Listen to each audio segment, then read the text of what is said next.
अपना प्रदेश उत्तर प्रदेश देख रहे हैं आप, आपके साथ मैं हूं खुशबू पांडे। प्रधानमंत्री नरेंद्र मोदी ने इंडिया एक्सपो मार्ट में शुरू होने वाले 3 दिवसीय सेमिकॉन इंडिया 2024 का उद्घाटन किया है। इस दौरान मुख्यमंत्री योगी आदित्यनाथ भी कार्यक्रम में मौजूद रहे हैं। कार्यक्रम को संबोधित करते हुए प्रधानमंत्री नरेंद्र मोदी ने कहा है कि भारत दुनिया का 8वां देश है जहां ग्लोबल सेमीकंडक्टर इंडस्ट्री से जुड़ा भव्य आयोजन हो रहा है। भारत में ये सही समय है, आप सही समय पर सही जगह पर हैं। 21st सेंचुरी के भारत में the chips are never down और सिर्फ इतना ही नहीं है, आज का भारत दुनिया को भरोसा देता है when the chips are down you can bet on India.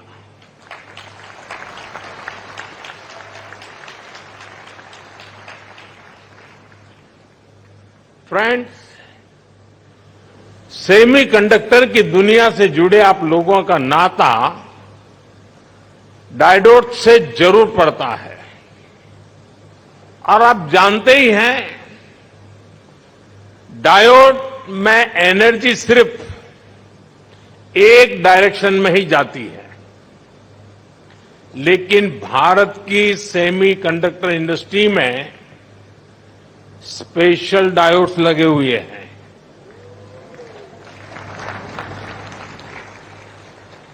यहां हमारी एनर्जी दोनों डायरेक्शन में जाती है।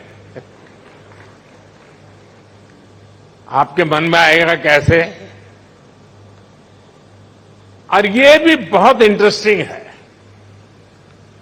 आप इन्वेस्ट करते हैं और वैल्यू क्रिएट करते हैं, वहीं सरकार आपको स्टेबल पॉलिसीज और ईज ऑफ डूइंग बिजनेस देती है। सेमीकंडक्टर की आपकी इंडस्ट्री इंटीग्रेटेड सर्किट से जुड़ी हुई है।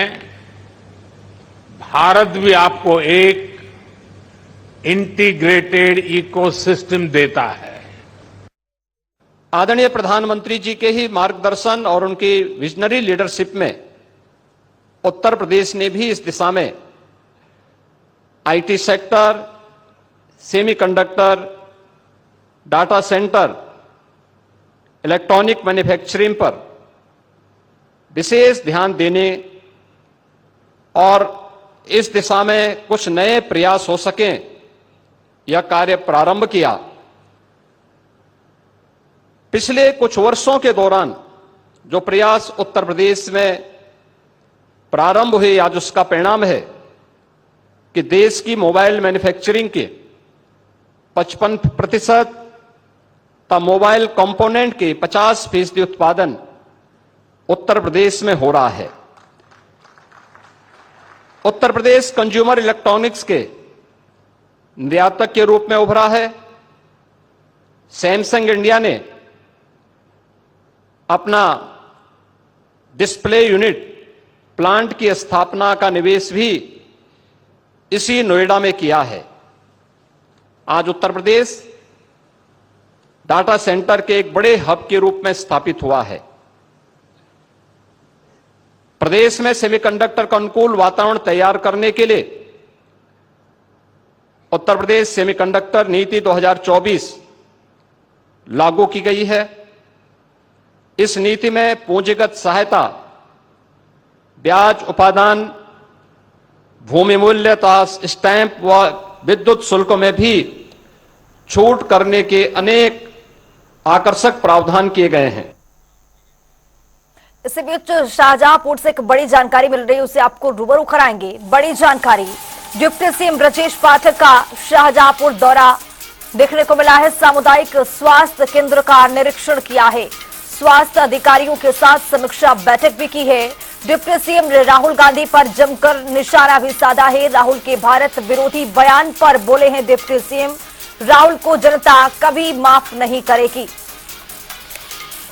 तो ये बड़ी और अहम जानकारी। डिप्टी सीएम ब्रजेश पाठक का शाहजहांपुर दौरा रहा है। इस दौरान उन्होंने सामुदायिक स्वास्थ्य केंद्र का निरीक्षण किया है। बताते चले कि स्वास्थ्य अधिकारियों के साथ समीक्षा बैठक की है, जानकारी उन्होंने लिया है। डिप्टी सीएम ने राहुल गांधी पर जमकर निशाना भी साधा है। क्या कुछ कहा है, सुनिए। राहुल गांधी का ये पुराना सगल है। देश के बाहर जब भी वो जाते हैं देश के खिलाफ ही बात करते हैं और प्रदेश की जनता, देश जनता अच्छी तरह कांग्रेस पार्टी को समझ चुकी है और आने वाले समय में कांग्रेस पार्टी को देश की जनता कभी माफ नहीं करेगी।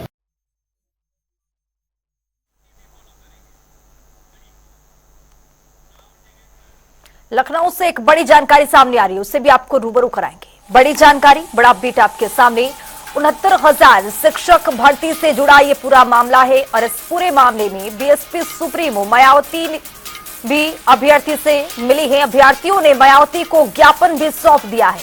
भर्ती में आरक्षण लागू कराने का ये ज्ञापन सौंपा गया है। 69,000 शिक्षक भर्ती मामले से जुड़ा ये खबर है। हर संभव मदद का उन्होंने आश्वासन भी दे दिया है। 69,000 जो शिक्षक है, जो भर्ती का ये मामला लंबित रहा है, उन सभी मामलों को लेकर बीएसपी सुप्रीमो से अभ्यर्थियों ने मुलाकात की है। अभ्यर्थियों ने मायावती को ज्ञापन भी यहां पर सौंप दिया है।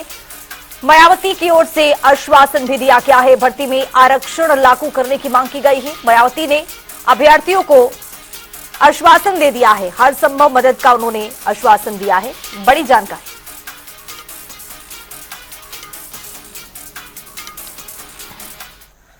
एक और बड़ी जानकारी मिल रही है, उसे भी आपको रूबरू कराएंगे। बड़ी जानकारी, प्रेम प्रसंग का मामला गरमाया है। झांसी में हिंदूवादी संगठन ने नारेबाजी की है। थाने में जाकर जमकर प्रदर्शन किया है। संगठन के पदाधिकारी ने आरोप भी लगा दिया है। बहलाने फुसलाने का आरोप लगाया गया है। तो आरोपी को सजा देने की यहां पर मांग की जा रही है। मौके पर हालांकि पुलिस पहुंच चुकी है। मामले को शांत करा लिया गया है। इस पूरे मामले में अब पुलिस प्रशासन का हस्तक्षेप देखा गया है। तो ये प्रेम प्रसंग का ये पूरा मामला है। झांसी में हिंदूवादी संगठन ने एक बार फिर से नारेबाजी की है। तस्वीर आपके सामने है, किस तरह से नारेबाजी की जा रही है। थाने में जमकर विरोध प्रदर्शन किया गया है। थाने में जाकर जो प्रदर्शनकारी है उन्होंने जाकर के हंगामा भी किया है। संगठन के जो पदाधिकारी हैं उनके नाम पर ज्ञापन सौंप दिया है। बहलाने फुसलाने का ये गंभीर आरोप भी है। आरोपी को सजा देने की मांग भी है। थाना क्षेत्र प्रेमनगर से एक लड़की कुछ दिन पहले किसी के साथ चली गई थी। इसके संबंध में लड़की के परिजनों की तरफ से थाना प्रेमनगर पे एफआईआर पंजीकृत कर लिया गया है। उसको बरामद करते हुए वैधानिक कार्रवाई की जा रही है। जो पीड़िता है, जो लड़की है, उसके परिवार के लोग असंतुष्ट थे कुछ। उन्होंने अपने लोगों को लेकर साथ लेकर के थाने पर गए थे। अपनी कुछ डिमांड थी उनकी, उनसे सबसे बात करके हमारे कुछ क्षेत्राधिकारी आज इन लोगों ने बात करके उनको थाने से डिस्पर्स कर दिया गया। मौके पर शांति व्यवस्था कायम है और जो वैधानिक कार्रवाई है वो आगे हम लोग करेंगे। प्रेमनगर थाने का विषय है, क्योंकि हमारी एक हिंदू बेटी 2-3 दिन पहले कोई मुस्लिम लड़का उसको बहला फुसलाकर अपने छांसे में फंसाकर उसकी शादी करने के लिए भगा के ले गया था। ठीक है, अब उस लड़की को उन्होंने बहलाया फुसलाया और अपने जो भी उनके षड्यंत्र होते हैं उनमें फंसाया। कुल मिला के अब वो लड़की वापस आ गई है, क्योंकि कोर्ट में बयान हो गए हैं उस पर। ये मामला लव जिहाद का ही है। यहाँ पास में एक दुकान है किसी मुस्लिम की, वो ऐसे 3 केस कर चुका है पहले भी। उसी के यहाँ ये लड़का काम कर रहा है। उसी की गाड़ी लेके ये लड़का उसको लड़की को लेने गया था, उसको भगवाया है। ये पहला प्रकरण नहीं है, यहाँ पे उसका तीसरा चौथा प्रकरण है। अभी वो व्यक्ति फरार है। क्योंकि हमारे बजरंगी यहाँ पे हैं, वो उस चीज को संज्ञान में लेंगे और भरपूर तरीके से संज्ञान में लेंगे। वो जब तक वो हमें मिलेगा नहीं, या अपना चौकी में आके वो जो भी थाना हमारा लगता है प्रेमनगर, इसमें आके वो हाजिर नहीं होगा, तब तक कोई उसमें वो नहीं होगा। बाकी के बजरंगी भाई हमारे देखे। बुलेटिन में वक्त छोटे सा ब्रेक का है, फौरन होंगे हाजिर, रहिए हमारे साथ।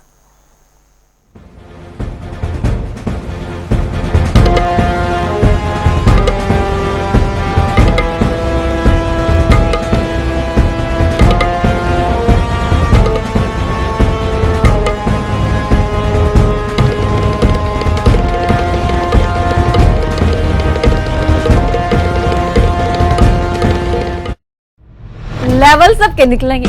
यूं बोल कर कि हरियाणा में नौकरी नहीं मिला कर दी बेटा, यो तो हमने बीजेपी तो वोट दिया, और उन मेहनत करी जिब्बे तो जाकर मिल रही है बिना खर्ची पर्ची के नौकरियां, और वह भी नॉन स्टॉप। जब तो भरोसा हमने काम करने वाली बीजेपी पर, ना कि नौकरी बेचने वाले दलाला पर। नॉन स्टॉप विकास, बीजेपी पर विश्वास।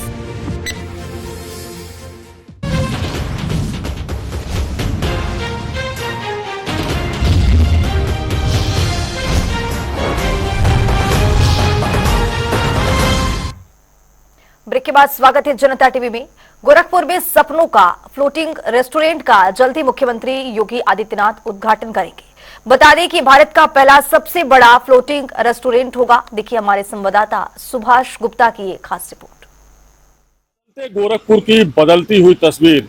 जी हां, हम मौजूद हैं इस समय गोरखपुर के रामगढ़ताल झील पर, और आप देख सकते हैं कि किस तरीके से यहाँ पे रामगढ़ताल की जो खूबसूरती है, जो खूबसूरती बिखेर रही है, ये लहरें हैं पूरी तरीके से झील की, और इस झील के बीच में फ्लोटिंग रेस्टोरेंट, यानी कि झील में तैरता हुआ रेस्टोरेंट। तैरते हुए रेस्टोरेंट में आप आएंगे और यहाँ पे स्वादिष्ट व्यंजनों का लुत्फ उठा सकेंगे। आप देखें तस्वीरों में, ये मुख्यमंत्री योगी आदित्यनाथ ने अभी 2023 में इसी झील में लेक ट्विन क्रूज का बाकायदे उद्घाटन किया था, और गोरखपुर को जो है पूरी तरीके से जो है एक क्रूज के रूप में लोगों को झील के आनंद उठाने का पूरा मौका दिया था। अब यहाँ पे पूरी तरीके से बदल रहा है। 3 मंजिला आप ये देखेंगे, 3 मंजिला ये फ्लोट रेस्टोरेंट है जो पूरी तरीके से बनकर तैयार हो गया है, और मुख्यमंत्री का इंतजार कर रहा है। यानी कि मुख्यमंत्री योगी आदित्यनाथ बाकायदे इस फ्लूट रेस्टोरेंट का उद्घाटन करने वाले हैं, जिसको लेकर तैयारी जोरों पर है। हम लेकर आपको चलेंगे, अंदर लेकर चलेंगे, और अंदर का बाकायदे आपको नज़ारा दिखाएंगे कि क्या कुछ इस रेस्टोरेंट में आपके लिए परोसे जाएंगे। आइए दिखाते हैं आपको, फ्लूट रेस्टोरेंट के अंदर का नज़ारा दिखाते हैं, और आप देखेंगे कि यहाँ ग्राउंड फ्लोर पे जो तैयारी है पूरी तरीके से जोरों पर है, और बाकायदे इसको जो है जो झील के अंदर तैरता हुआ रेस्टोरेंट, यानी कि आप ये झील में आएंगे, झील पे, और तैरते हुए रेस्टोरेंट में बाकायदे आप इसका लुत्फ उठाएंगे। आप देखें सामने ये लेक ट्विन क्रूज है जो मुख्यमंत्री योगी आदित्यनाथ ने 2023 में बाकायदे इसका उद्घाटन किया था। यहाँ से आप देखेंगे ये बाकायदे बालकनी है, और बालकनी से जो है आप यहाँ पे उसका नज़ारा लेंगे, और जो झील का ये है आप देखें कि किस तरीके से बाकायदे यहाँ पे झील है, और झील के बीच में ये जो है बाकायदे रेस्टोरेंट खोला गया है, और बाकायदे जो है यहाँ पे तमाम व्यंजन, यानी कि छोटी मोटी जो पार्टियां हैं वो आप यहाँ पे जो है बाकायदे उसका आनंद ले सकते हैं। आपको ये भी बताते चलें कि यह देश का सबसे बड़ा फ्लोटिंग रेस्टोरेंट है जिसका मुख्यमंत्री योगी आदित्यनाथ बाकायदे उद्घाटन करेंगे, और ये 3 मंजिला है। इसके फर्स्ट फ्लोर पे बाकायदे यहाँ पे रेस्टोरेंट है, लोगों को खाने पीने का यहाँ साउथ इंडियन खाना है, नॉर्थ इंडियन खाना है, और यहाँ पे बाकायदे जो है सारी व्यवस्थाएं हैं। यहाँ टेबल लगी हुई है, और बाकायदे आप यहाँ पे बैठ के उसका आनंद ले सकते हैं। सेकंड फ्लोर पे भी नॉनवेज की बाकायदे यहाँ पे व्यवस्था की गई है, और जो थर्ड फ्लोर है वो ओपन एरिया है, यानी कि आप छोटी मोटी जो अगर पार्टियां करना चाहते हैं, बाकायदे जो है इंगेजमेंट आप करना चाहते हैं, या यहाँ बर्थडे पार्टी करना चाहते हैं, तो उसके लिए बाकायदे यहाँ पे सुविधाएं दी गई है। बात करेंगे यहाँ पे जो ओनर हैं, यानी कि इस 9600 एरिया में जो बाकायदे बनाया गया है ये रेस्टोरेंट, उसके जो ओनर हैं उनसे बात करेंगे, आलोक अग्रवाल जी से। आलोक जी, क्या तैयारी है इसको लेके, और मुख्यमंत्री योगी आदित्यनाथ कब तक इसका उद्घाटन करने वाले हैं? तैयारी हमारी तरफ से तो लगभग हमें लगता है कि ये फूड कोर्ट हमने पूरी तरह से चालू करा दिया है, और आप देख भी रहे हैं कि पूरी तरह से फंक्शनल है। इसमें कहीं से कोई हमको नहीं लगता तैयारी में कोई कमी बाकी रह गई है। और बाकी योगी आदित्यनाथ जी से, महाराज जी से हम लोगों ने रिक्वेस्ट किया है, अब वो अपने बिजी शेड्यूल में से जब भी समय निकाल के 2-4 दिन में जब भी समय दे, उस हिसाब से इसके उद्घाटन की तिथि फाइनल हो जाएगी। अच्छा, बताया जाता है कि देश का ये सबसे बड़ा फ्लोटिंग रेस्टोरेंट जी, क्या कहेंगे इसके लिए? जैसे फ्लोटिंग रेस्टोरेंट का एक तो कंसेप्ट ही अपने आप में बहुत अनोखा है, क्रूज आपको हर जगह मिलेगा, जैसे गोवा में भी है तो सब क्रूज है, बनारस में भी है तो मतलब सब क्रूज है, फ्लोटिंग नहीं है। फ्लोटिंग रेस्टोरेंट का सबसे बड़ा फायदा ये है कि एक जगह फिर आप कभी भी आइए जाइए और साथ में पानी का लुत्फ भी उठाइए। जी। खाने में क्या कुछ है यहाँ पे, कहाँ कौन कौन से व्यंजन जो खास हैं? व्यंजन हमने सारी तरह की कुजीन्स का इसमें सुविधा दी है और सब तरह की चीज़ों को उपलब्ध कराने की कोशिश की है। यहाँ पे जब भी आप आते हैं देखते हैं कि घूमने वालों की बहुत अच्छी भीड़ आती है, क्योंकि झील का है और नौका विहार बोल के क्षेत्र फेमस है, तो जो घूमने वाले आते हैं जो है ठेले खोमचे और उस पर जो चीज़ें खाते हैं, तो मैंने वो सारी चीज़ों को यहाँ पे सम्मिलित करने की कोशिश की और उसी प्राइसेस में मैगी भी हमने ये बताइए कि जो आम आदमी है गोरखपुर का जी या कहे पूर्वांचल का यहाँ आता है तो कहीं ना कहीं उसको लगेगा कि बहुत महंगा होगा, तो उसके लिए क्या आपने जो है कुछ रेट वोट में क्या है?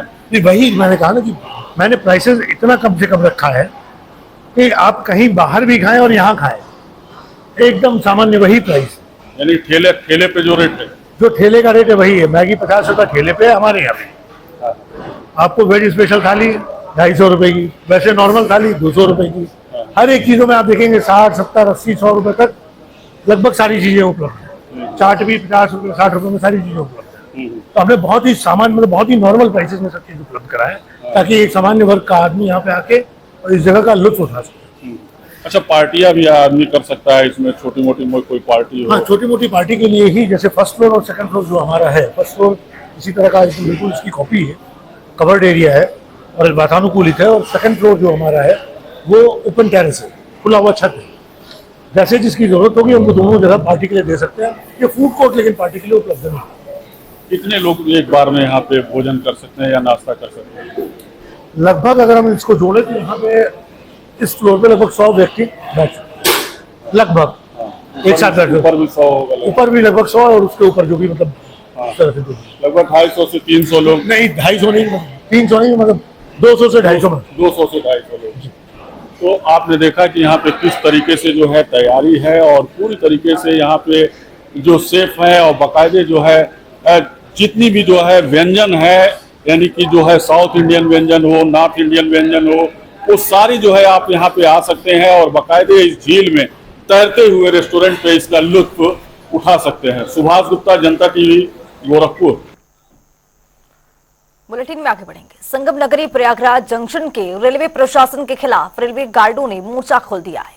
बता दें कि अंग्रेजों के जमाने से ट्रेन में गार्ड बॉक्स लेकर आते जाते हैं, जिसमें गार्ड का पर्सनल सामान नहीं होता बल्कि काम करने का उपकरण होते हैं। लेकिन अब एक तारीख से रेलवे इस प्रणाली को खत्म करके एक बैग में सामान कैरी करने को कह रही है, जिसको लेकर प्रयागराज जंक्शन के प्लेटफॉर्म नंबर 1 पर रेलवे गार्ड धरना देकर प्रदर्शन कर रहे हैं। और इसी बीच जनता टीवी ने रेलवे गार्डों से खास बातचीत की है, सुनिए क्या कुछ कह रहे हैं। ऑल इंडिया गार्ड काउंसिल की ओर से आज प्रयागराज जंक्शन के प्लेटफॉर्म नंबर 1 के पास गार्ड लॉबी पास गार्ड आज प्रदर्शन कर रहे हैं। उनकी कई मांगे हैं अपनी सुरक्षा को लेकर, क्योंकि अंग्रेजों के जमाने से जो बक्सा चला आ रहा है, जिन्हें गार्ड लेकर जाते थे और आते थे, मगर अब वो प्रथा खत्म होने वाली है। मगर वो बैग में किस तरह से कैरी करेंगे, ये भी एक अपने आप में बड़ा सवाल है। फिलहाल हम यहाँ गार्ड है, उनसे बात करेंगे। किन मांगों को लेकर आप लोग प्रोटेस्ट कर रहे हैं? क्या इस समय वर्तमान समय में केवल एक समस्या, एक मांग लेके हम चल रहे हैं, वो है गार्ड लाइन बॉक्स, जिसमें सारा इक्विपमेंट रहता है, जिसके माध्यम से जब हम गाड़ी में चलते हैं चार्ज लेते हैं, उसमें पटाखे भी रहते हैं, भी रहती है, बॉक्स भी रहती है और बॉक्स रहता है। इसी वजह से घायल होता है, बीमार होता है, उंगली करके उसका हम इलाज करते हैं। उस गार्ड लाइन बॉक्स को प्रशासन ने बंद करने का आदेश दिया।